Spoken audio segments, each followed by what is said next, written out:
নমস্কার বন্ধুরা, আজ একটা পুরনো রেসিপি নিয়ে চলে এসেছি। করছি ফুলকপি বড়ি দিয়ে ডালনা। তার জন্য নিয়েছি ফুলকপি, আলু, পেঁয়াজ, টমেটো, আদা আর লঙ্কা। আর নিয়েছি কিছু বড়ি।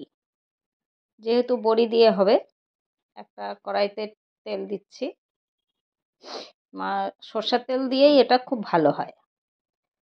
এবার কপিগুলো একটু ভেজে নেব। কপিগুলো ভালো করে ভেজে তুলে নেব। হালকা একটু নুন দিচ্ছি যাতে নরম হয়ে যায়। আপনারা কে কীরকম করেন একটু কমেন্ট করে জানাবেন। ভাজা হয়ে গেছে, আমি এবার এটা তুলে নেব।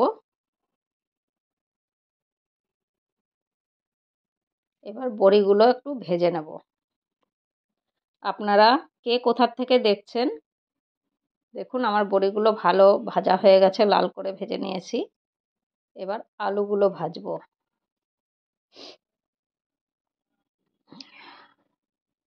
আলুগুলোও সুন্দর লাল করে ভেজে নেব।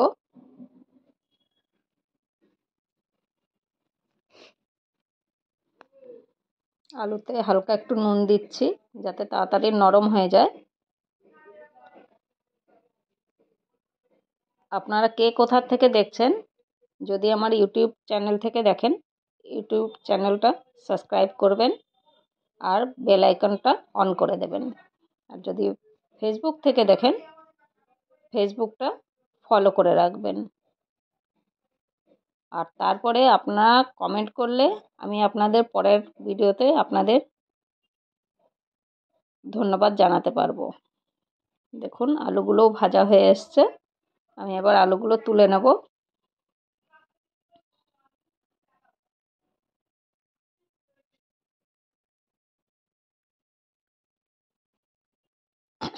এবার নিয়েছি জিরা আর শুকনো লঙ্কা, দারচিনি আর কিছু এলাচ, এগুলো ফোড়নে দিয়ে দিলাম।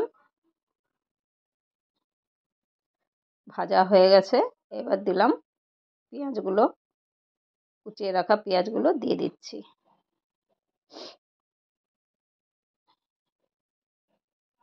এই রেসিপিটা আপনাদের যদি ভালো লেগে থাকে একটু লাইক শেয়ার করে দেবেন।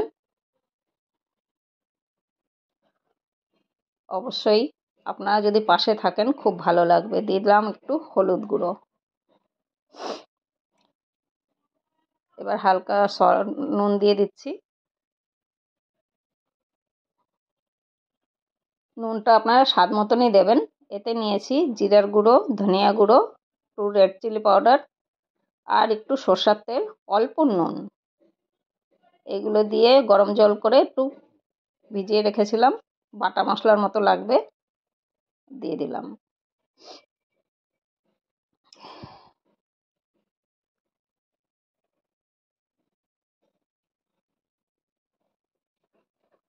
এবারে দিয়ে দেব পিষে রাখা আদা, টমেটো আর কাঁচা লঙ্কা বাটা, মিক্সিতে গ্রাইন্ড করে রেখেছিলাম, সেটা দিয়ে দিচ্ছি।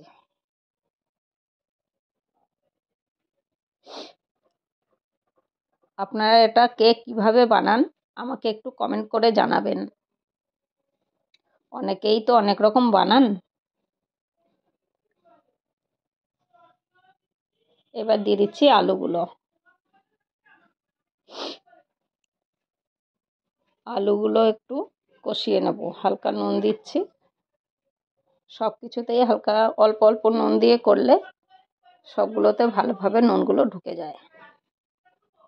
এবার দিয়ে দেব ফুলকপিগুলো, দিয়ে ভালো করে কষিয়ে নেব।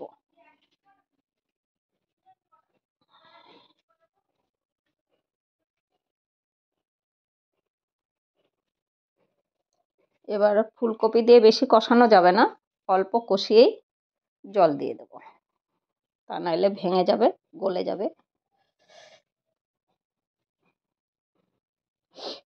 এবার উষ্ণ গরম জলটা দিয়ে দিচ্ছি।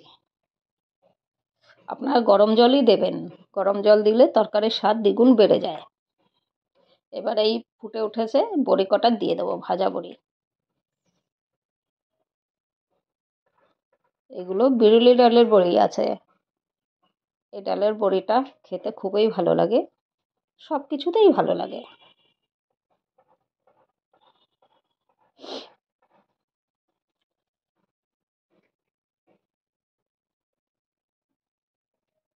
দেখুন এটা হয়ে এসেছে। এবার দেব একটু গরম মশলা। আপনারা চাইলে ধনেপাতাও দিতে পারেন, আমার কাছে ছিল না তাই আমি ধনেপাতা দিতে পারিনি। একটু ঘি দিলেও ভালো লাগে। এই গরম মশলাটা দিয়ে দিচ্ছি।